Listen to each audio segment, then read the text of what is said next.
안녕하세요. 써니북 타임입니다. 오늘 준비한 것은 이효석의 메밀꽃 필 무렵입니다.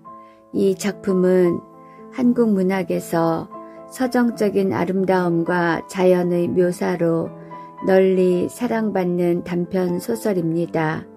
1920년대 일제강점기 시절 농촌을 배경으로 메밀꽃이 만발한 시골길을 걸으며 주인공들이 인생을 회고하는 과정을 그린 이 소설은 이효석의 대표작으로 한국 근대 문학사에서 빼놓을 수 없는 걸작으로 평가받고 있습니다. 허생원이라는 과거의 추억 속에서 살아가는 장돌뱅이 영감과 서로 입장이 비슷한 장돌뱅이 조선달, 동희 세 사람이 봉평장에서 대화장까지 달밤의 길을 같이 걸어가면서 전개되는 하룻밤의 이야기입니다. 허생원이 젊은 시절 만났던 여인과의 운명적인 사랑은 이루어지지 못한 채 끝이 났습니다. 그러나 동희와의 대화에서 드러나는 사실은 동희가 허생원의 아들일 수 있다는 점에서 새로운 운명을 암시합니다.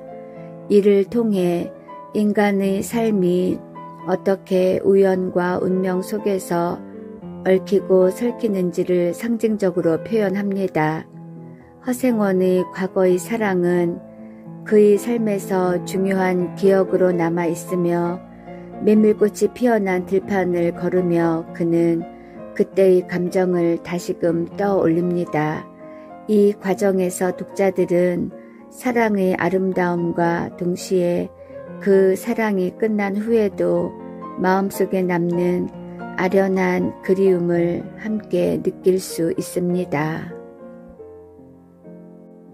작품 속으로 들어가 보겠습니다. 메밀꽃 필 무렵. 여름 장이란 애시당초에 글러서 해는 아직 중천에 있건만 장판은 벌써 쓸쓸하고 더운 햇발이 버려놓은 전 휘장 밑으로 등줄기를 훅훅 볶는다. 마을 사람들은 거의 돌아간 뒤요. 팔리지 못한 나무꾼 폐가 길거리에 궁싯거리고들 있으나 석유병이나 받고 고깃말이나 사면 족할 이 축두를 바라고 언제까지든지 버티고 있을 법은 없다. 춥춥스럽게 날아드는 파리 때도 장난꾼 각다귀들도 귀찮다. 얼금뱅이요 왼손잡이인 득팀전의 허생원은 기어이 동업의 조선달을 낚구어 보았다. 그만 거둘까? 잘 생각했네. 봉평장에서 한번 흐뭇하게 사본 일이 있었을까? 내일 대화장에서나 한몫 벌어야겠네. 오늘 밤은 밤을 새서 걸어야 될걸. 달이 뜨렸다. 절렁절렁 소리를 내며 조선달이 그날 번 돈을 따지는 것을 보고 허생원은 말뚝에서 넓은 휘장을 걷고 버려놓았던 물건을 거두기 시작하였다. 무명필과 주단 바리가 두 고리짝에 꼭 찼다. 멍석 위에는 천 조각이 어수선하게 남았다. 다른 축들도 벌써 거의 전들을 걷고 있었다. 약삭 빠르게 떠나는 패도 있었다. 어물장수도 땜장이도 엿장수도 생강장수도 꿀들이 보이지 않았다. 내일은 진부와 대화의 장이 선다. 축들은 그 어느 쪽으로든지 밤을 새며 60-70리 밤길을 타박거리지 않으면 안 된다. 장판은 잔치 뒤 마당같이 어수선하게 벌어지고 술집에서는 싸움이 터져 있었다. 주정꾼 욕지거리에 섞여 계집의 앙칼진 목소리가 찢어졌다. 장날 저녁은 정해놓고 계집의 고함 소리로 시작되는 것이다. 생원, 시침을 때도 다 안 해. 충주집 말이야. 계집 목소리로 문득 생각난 듯이 조선달은 비죽이 웃는다. 화중지병이지. 연소 패드를 적수로 하고야 대거리가 돼야 말이지. 그렇지도 않을걸. 축들이 사족을 못 쓰는 것도 사실은 사실이나 아무리 그렇다곤 해도 왜 그 동이 말일세. 감쪽같이 충주집을 후린 눈치거든. 무어? 그 애숭이가? 물건 가지고 낚았나 보지. 착실한 녀석인 줄 알았더니. 그 길만은 알 수 있나. 국리 말고 가보세나 그려. 내 한턱 씀새.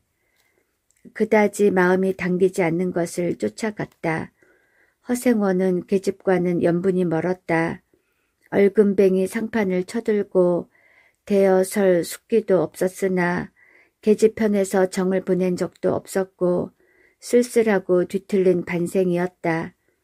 충주집을 생각만 해도 철없이 얼굴이 붉어지고 발밑이 떨리고 그 자리에 소스라쳐 버린다. 충주집 문을 들어서 술 좌석에서 짜장 동이를 만났을 때에는 어찌된 서슬에선지 발끈 화가 나 버렸다. 상 위에 붉은 얼굴을 쳐들고 제법 계집과 농탕 치는 것을 보고서야 견딜 수 없었던 것이다. 녀석이 제법 난질꾼인데 꼴 사납다. 머리에 피도 안 마른 녀석이 낮부터 술 처먹고 계집과 농탕이야. 장돌뱅이 망신만 시키고 돌아다니누나. 그 꼴에 우리들과 한몫 보자는 셈이지. 동이 앞에 막아서면서부터 책망이었다. 걱정도 팔자요 하는 듯이 빤히 쳐다보는 상기된 눈망울에 부딪힐 때 결김에 따귀를 하나 갈겨주지 않고는 베길 수 없었다. 동이도 화를 쓰고 팩하게 일어서기는 하였으나 허생원은 조금도 동색하는 법 없이 마음먹은 대로는 다 짓거렸다. 어디서 주워먹은 선머슴인지는 모르겠으나 네게도 아비 엄이 있겠지. 그 사나운 꼴 보면 마음 좋겠다. 장사란 탐탁하게 해야 되지. 계집이 다 무어야. 나가거라. 냉큼 꼴 치워. 그러나 한마디도 대거리하지 않고 하염없이 나가는 꼴을 보려니 도리어 측은히 여겨졌다. 아직도 서름서름한 사이인데 너무 과하지 않았을까 하고 마음이 섬뜩해졌다.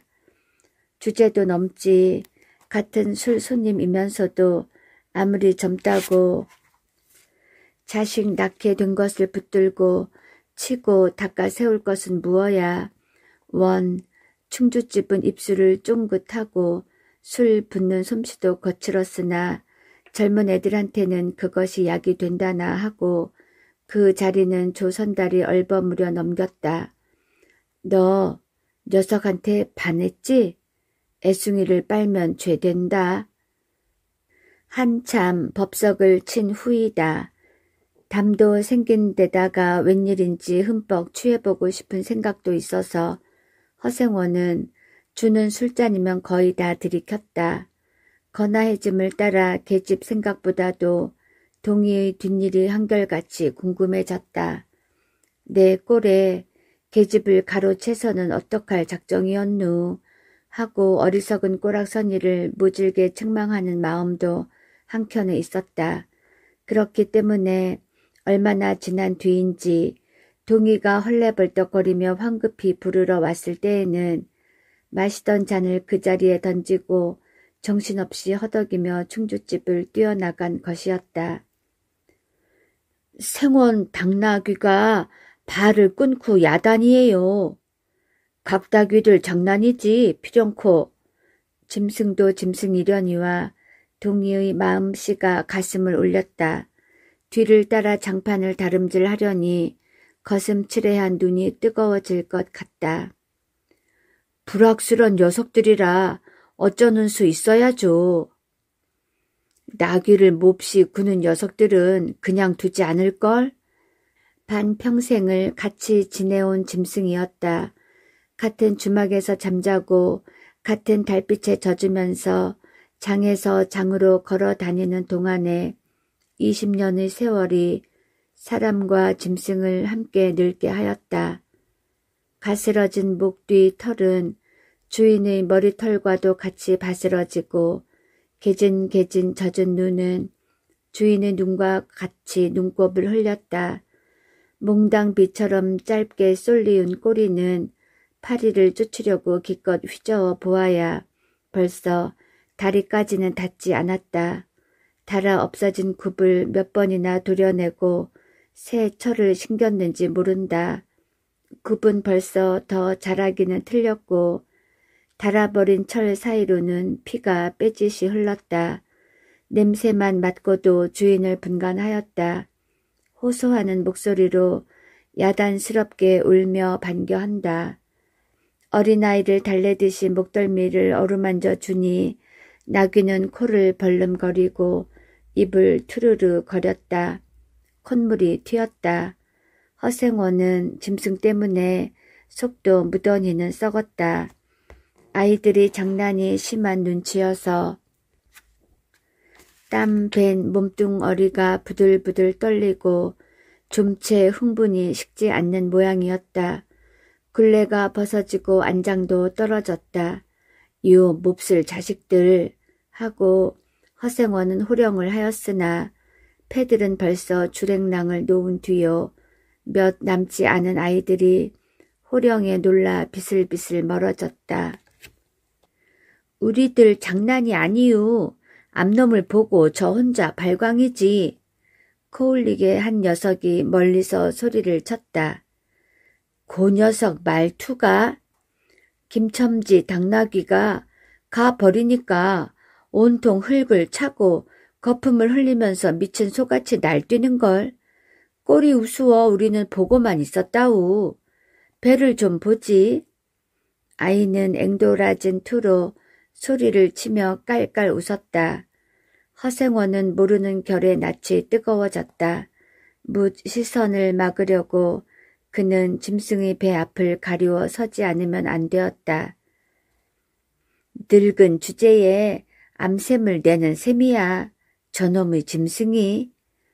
아이의 웃음소리에 허생원은 주춤하면서 기어이 견딜 수 없어 채찍을 들더니 아이를 쫓았다. 쫓으려거든 쫓아보지. 왼손잡이가 사람을 때려? 줄다름에 달아나는 각다귀에게는 당할 재주가 없었다. 왼손잡이는 아이 하나도 후릴 수 없다. 그만 채찍을 던졌다. 술기도 돌아 몸이 유난스럽게 화끈거렸다. 그만 떠나세. 녀석들과 어울리다가는 한이 없어. 장판의 각다귀들이란 어른보다도 더 무서운 것들인걸. 조선달과 동이는 각각 제 나귀의 안장을 얻고 짐을 싣기 시작하였다. 해가 꽤 많이 기울어진 모양이었다. 2팀 전 장돌뱅이를 시작한 지 20년이나 되어도 허생원은 봉평장을 빼놓은 적은 드물었다. 충주, 제천 등의 이웃 군에도 가고 멀리 영남 지방도 헤매기는 하였으나 강릉쯤에 물건하러 가는 외에는 처음부터 끝까지 군내를 돌아다녔다. 닷새만큼씩의 장날에는 달보다도 확실하게 면에서 면으로 건너간다. 고향이 청주라고 자랑삼아 말하였으나 고향에 돌보러 간 일도 있는 것 같지는 않았다. 장에서 장으로 가는 길의 아름다운 강산이 그대로 그에게는 그리운 고향이었다. 반날 동안이나 뚜벅뚜벅 걷고 장터 있는 마을에 거의 가까웠을 때 지친 나귀가 한바탕 우렁차게 울면 더구나 그것이 저녁녘이어서 등불들이 어둠 속에 깜박거릴 무렵이면 늘 당하는 것이건만 허생원은 변치 않고 언제든지 가슴이 뛰었다. 젊은 시절에는 알뜰하게 벌어 돈푼이나 모아본 적도 있기는 있었으나 읍내에 백중이 열린 해 호탕스럽게 놀고 투전을 하고 하여 사흘 동안에 다 털어버렸다. 나귀까지 팔게 된 판이었으나 애끓는 정분에 그것만은 이를 물고 단념하였다. 결국 도로 아미타불로 장도리를 다시 시작할 수밖에는 없었다. 짐승을 데리고 읍내를 도망해 나왔을 때에는 너를 팔지 않기를 다행이었다고 길가에서 울면서 짐승의 등을 어루만졌던 것이다. 빚을 지기 시작하니 재산을 모을 염은 당초에 틀리고 간신히 입에 풀칠을 하러 장에서 장으로 돌아다니게 되었다. 호탕스럽게 놀았다고는 해도 계집 하나 후려보지는 못했다.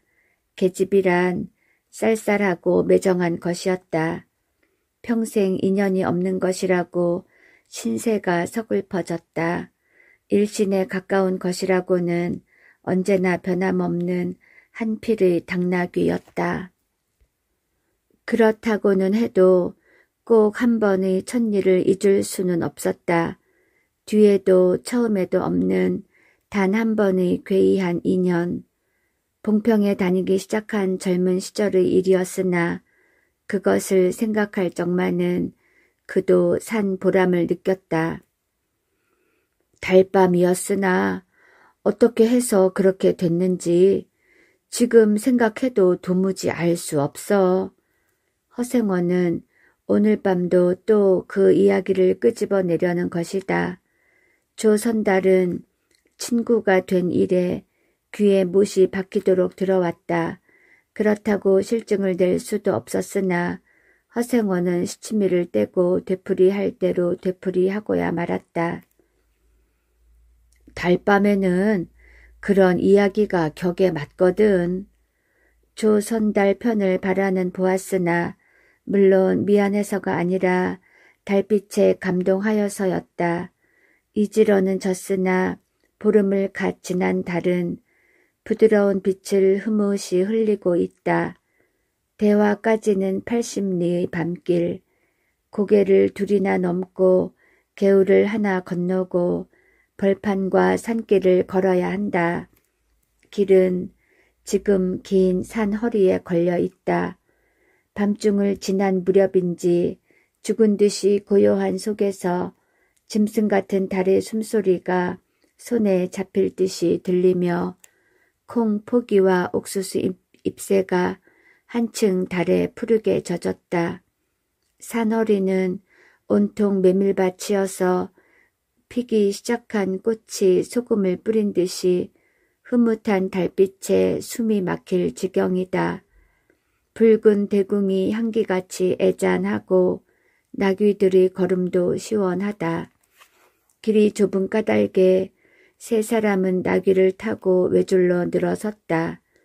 방울 소리가 시원스럽게 딸랑딸랑 메밀밭계로 흘러간다. 앞장선 허생원의 이야기 소리는 꽁무니에 선 동이에게는 확실히는 안 들렸으나 그는 그대로 개운한 제멋에 적적하지는 않았다. 장이선 꼭 이런 날 밤이었네.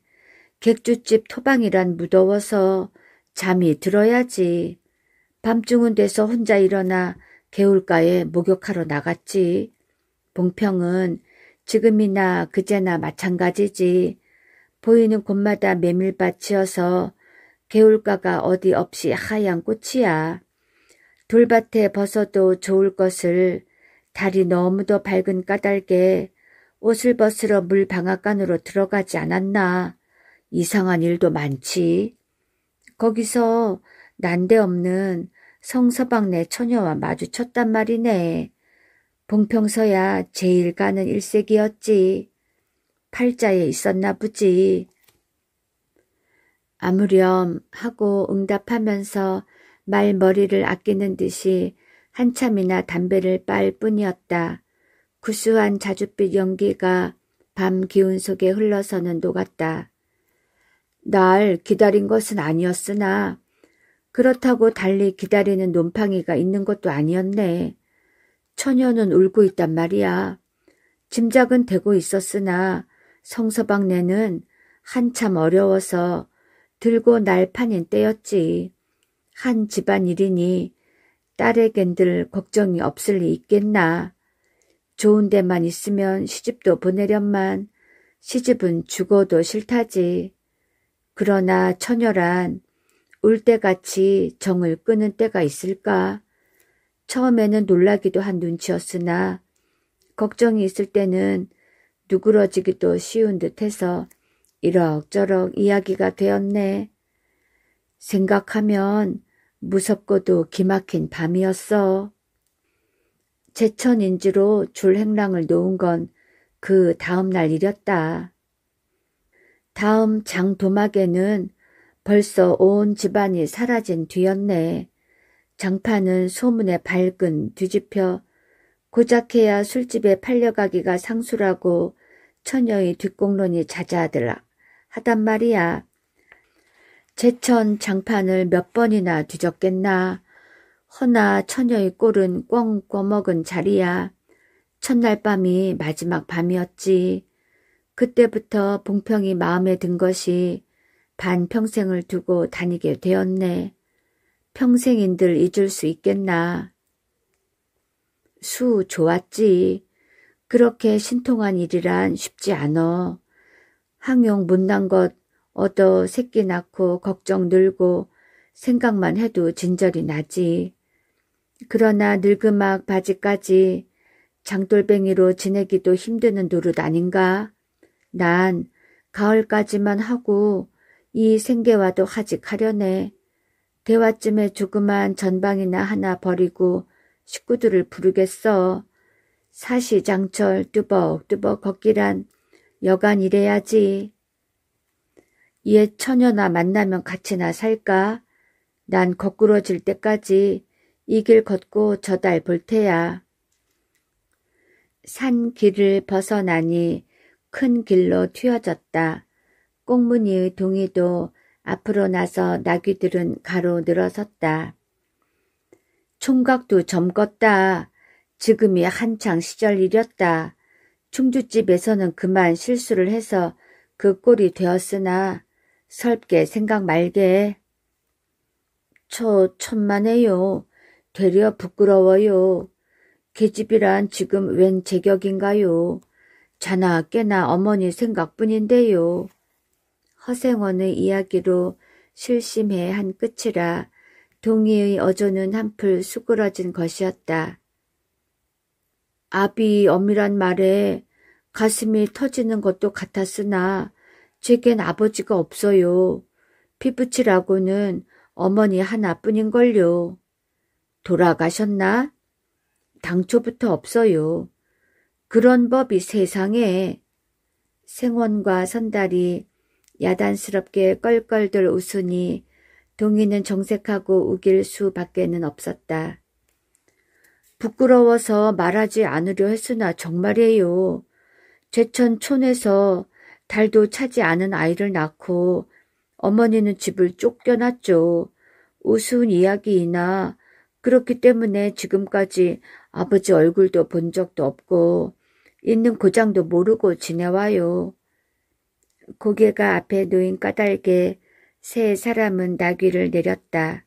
둔덕은 험하고 입을 벌리기도 대근하여 이야기는 한동안 끊겼다. 나귀는 건듯하면 미끄러졌다. 허생원은 숨이 차 몇 번이고 다리를 쉬지 않으면 안 되었다. 고개를 넘을 때마다 나이가 알렸다. 동이 같은 젊은 축이 그지없이 부러웠다. 땀이 등을 한바탕 쭉 씻어내렸다. 고개 너머는 바로 개울이었다. 장마에 흘러버린 널 다리가 아직도 걸리지 않은 채로 있는 까닭에 벗어놓고 건너야 되었다. 고의를 벗어 띠로 등에 얽어매고 반 벌거숭이의 우스꽝스런 꼴로 물속에 뛰어들었다. 금방 땀을 흘린 뒤였으나 밤 물은 뼈를 찔렀다. 그래, 대체 기르긴 누가 기르고? 어머니는 하는 수 없이 의부를 얻어 가서 술 장사를 시작했죠. 술이 고줄해서 의부하고 전 망난이에요.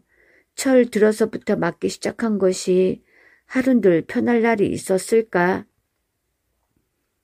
어머니는 말리다가 채이고 맞고 칼부림을 당하고 하니 집꼴이 무엇겠소. 18살 때 집을 뛰쳐나와서부터 이 짓이죠. 총각 낯새론 동이 무던하다고 생각했더니 듣고 보니 딱한 신세로군. 물은 깊어 허리까지 찼다. 속 물살도 어지간히 샌데다가 발에 채이는 돌멩이도 미끄러워 금시에 훌칠 듯 하였다. 나귀와 조 선달은 재빨리 거의 건넜으나 동이는 허생원을 붙드느라고 두 사람은 훨씬 떨어졌다. 모친의 친정은 원래부터 제천이었던가? 웬걸요. 시원술에 말은 안 해주나 봉평이라는 것만은 들었죠. 봉평? 그래, 그 아비 성은 무엇이고? 알 수 있나요? 도무지 듣지를 못했으니까. 그렇겠지 하고 중얼거리며 흐려지는 눈을 까물까물 하다가 허생원은 경망하게도 발을 빗디뎠다. 앞으로 고꾸라지기가 바쁘게 몸째 풍덩 빠져버렸다. 허우적 걸을수록 몸을 걷잡을 수 없어 동이가 소리를 치며 가까이 왔을 때에는 벌써 퍽이나 흘렀었다. 어째 쫄딱 젖으니 물에 젖은 개보다도 참혹한 꼴이었다. 동이는 물속에서 어른을 해깝게 업을 수 있었다. 젖었다고는 하여도 여윈 몸이라 장정 등에는 오히려 가벼웠다. 이렇게까지 해서 안 됐네. 내 오늘은 정신이 빠진 모양이야. 염려하실 것 없어요. 그래, 모치는 아비를 찾지는 않는 눈치지? 늘 한번 만나고 싶다고는 하는데요. 지금 어디 계신가? 의부와도 갈라져서 제천에 있죠. 가을에는 봉평에 모셔오려고 생각 중인데요. 이를 물고 벌면 이럭저럭 살아갈 수 있겠죠. 아무렴 기특한 생각이야. 가을 이렸다? 동이의 탐탁한 등허리가 뼈에 사무쳐 따뜻하다. 물을 다 건넜을 때에는 도리어 서글픈 생각에 좀 더 엎였으면도 하였다. 진종일 실수만 하니 웬일이요, 생원. 조선달은 바라보며 기어코 웃음이 터졌다. 나귀야, 나귀 생각하다 실족을 했어. 말 안 했던가? 저 꼴에 제법 새끼를 얻었단 말이지. 읍내 강릉집 피마에게 말을세. 귀를 쫑긋 세우고 달랑달랑 뛰는 것이 나귀 새끼같이 귀여운 것이 있을까? 그것 보러 나는 일부러 읍내를 도는 때가 있다네. 사람을 물에 빠치울 젠 따는 대단한 나귀 새끼군. 허생원은 젖은 옷을 웬만큼 짜서 입었다. 이가 덜덜 갈리고 가슴이 떨리며 몹시도 추웠으나 마음은 알 수 없이 둥실둥실 가벼웠다. 주막까지 부지런히들 가세나. 뜰에 불을 피우고 후투투 쉬어. 나귀에겐 더운 물을 끓여주고 내일 대화 장 보고는 제천이다. 생원도 제천으로? 오래간만에 가보고 싶어. 동행하려나 동이? 나귀가 걷기 시작하였을 때 동이의 채찍은 왼손에 있었다. 오랫동안 어둑신이 같이 눈이 어둡던 허생원도 요번만은 동이의 왼손잡이가 눈에 띄지 않을 수 없었다. 걸음도 해깝고 방울 소리가 밤 벌판에 한층 청청하게 울렸다. 달이 어지간히 기울어졌다.